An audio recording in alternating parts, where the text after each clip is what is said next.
Hey guys, welcome back to another movie review. So tonight, I just got back from watching Five Nights at Freddy's 2, and here's my spoiler-free review. Now, before I start this review, let me go ahead and say this first.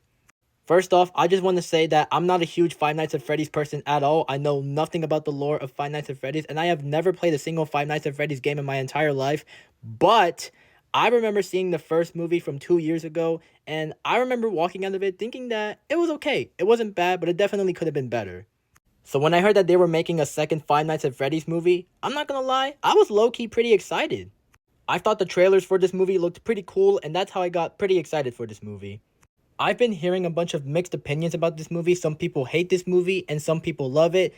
But guys, now that I have seen this movie, I can confidently say that this movie is the perfect definition of mid. The movie wasn't great, but it definitely wasn't as terrible as some people made it out to be. There are some things I want to say about this movie, so let's break down the best and worst parts of the movie. The first positive for this movie is easily the animatronics. I thought the animatronics in this movie looked really cool, and everything from the movements to the mannerisms and even the voices were all on point.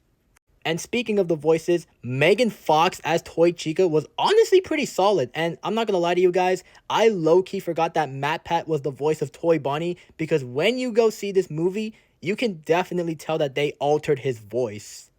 Another positive for this movie is that it is definitely a slight improvement from the first in terms of the jump scares.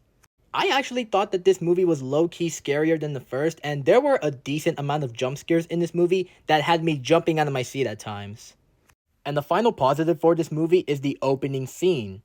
I thought the opening scene of this movie was really cool, and it is easily my favorite part about this movie. Now on to the negatives. The first negative for this movie is the plot.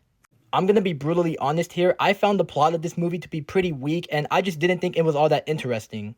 Another negative for this movie is that some of the characters were severely underutilized. For example, if you're somebody who's excited to see Matthew Lillard and Skeet Ulrich reunite for the first time since Scream, don't get too excited because they're barely in the film, and that just really sucks to see. And if you're one of the few people who's excited to see McKenna Grace in this movie, I feel like you're going to be severely disappointed because even she barely gets to do anything in this movie. And the last and biggest critique I have with this movie is the ending. I'm sorry, but the ending of this movie absolutely pissed me off because it felt like I was watching a scene that was ripped right out of Avengers Endgame, and the way the movie ends is just so abrupt.